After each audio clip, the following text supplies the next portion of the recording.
All right, welcome. Today we're going to tackle a huge idea, one that shapes how entire countries work: federalism.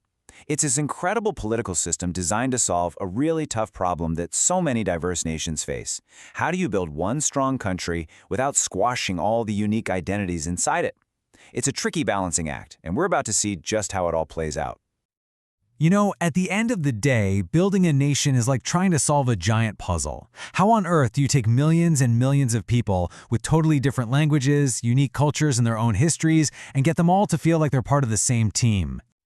Seriously, think about it for a second. What's the right move? Do you try to force everyone into the same mold, hoping that creates unity? Or do you let all those different cultures flourish and just hope the whole thing doesn't fall apart?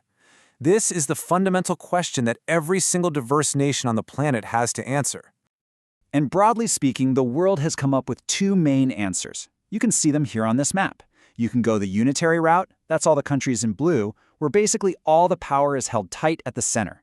Or you can choose the federal path, all the green countries, where you intentionally divide that power up. So what exactly is this federal option? Well, you can think of it as this really ingenious political solution that tries to give you the best of both worlds. You get the strength and unity of a single country, but you also get the freedom and flexibility of local control. So on one end of the spectrum, you've got a unitary system, where the central government holds all the cards. On the complete opposite end, you have a confederation, which is more like a loose club where the member states are the real bosses. Federalism? It plants its flag right in the middle, creating a kind of constitutional partnership where power is shared. And this spectrum here really shows you that these aren't just rigid, separate boxes. It's a sliding scale. Federalism is all about finding that crucial middle ground, that perfect balance between national unity and local freedom. I absolutely love this quote from A.V. Dicey. He calls federalism a political contrivance, which is a fancy way of saying it's a clever gadget, a smart mechanism designed specifically to manage that constant tension between the nation as a whole and all of its individual parts. So how does this machine actually work? Well, it works because a true federation isn't just a promise or a nice idea. It's a structure. It's built on these solid foundational pillars that are designed to make sure one side can't just run away with all the power. And these pillars make up what we can call the federal toolkit. Think of it like this. The rigid constitution is the official rulebook for the whole country. The division of powers is a list that says exactly who's in charge of what. Like the center handles the army, the regions handle schools. The independent judiciary, that's your neutral referee, the umpire who calls fouls. And the bicameral legislature with an upper house makes sure the smaller guys still get a fair say. Okay, so enough with the theory. Let's take this idea and see how it works in the messy, complicated real world. And honestly, there are few better or more dramatic case studies than Pakistan, a country whose entire history has been this turbulent, ongoing journey with the very idea of federalism. And what a journey it's been. A real roller coaster. It all started back in 1947 with a really centralized system they just inherited from the British. Then you had the disastrous one-unit policy in 1955, which created enormous resentment. The tragic, heartbreaking consequence of that broken federal promise came in 1971 with the secession of East Pakistan.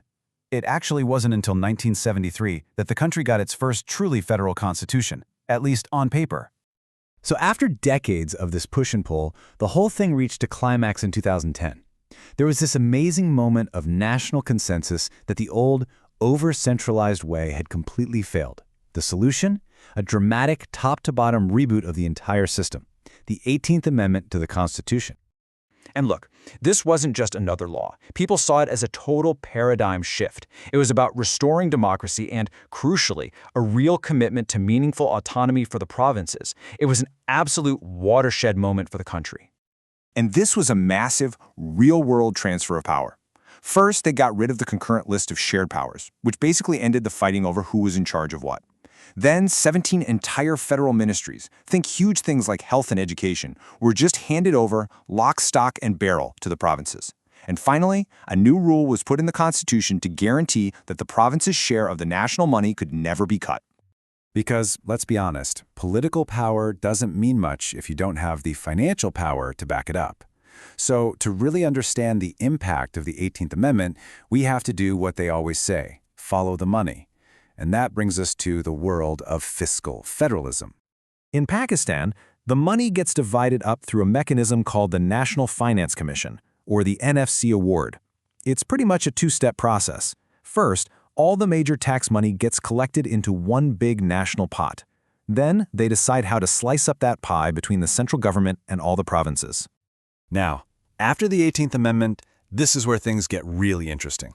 The provinces' share of that pie jumped to a whopping 57.5%. This was huge. For the very first time in the country's history, the provinces, together, were getting the majority of the money. That fundamentally shifted the financial balance of power. So that's step one. Step two is, how do you divide that 57.5% among the 4 provinces? The old formula was almost all based on population, which heavily favored the biggest province. But the new formula is much more complex, much fairer. It brings in other things, like poverty levels and even how big the province's land area is, to try and address the long-standing complaints of the smaller provinces. But here's the thing. This is an unfinished journey. The 18th Amendment wasn't the final chapter that solved everything. Federalism isn't a destination you just arrive at. It's a constant, never-ending process of negotiation. And today, the system in Pakistan is still facing some really serious tests. And these are the big arguments happening right now. You've got a capacity crisis. Do the provinces actually have the expertise to run these huge, complex ministries? There's a big debate over a single national curriculum. And then you have massive problems like climate change. Smog and floods don't exactly stop at provincial borders. The struggle to find the right balance is very much alive and well. Which really leaves us with a critical question for our times. In a world full of complex, borderless crises, is a system of shared power, of federalism, a nation's greatest strength, or is it its biggest challenge? That right there is the puzzle that federalism continues to try and solve. Thanks so much for joining us.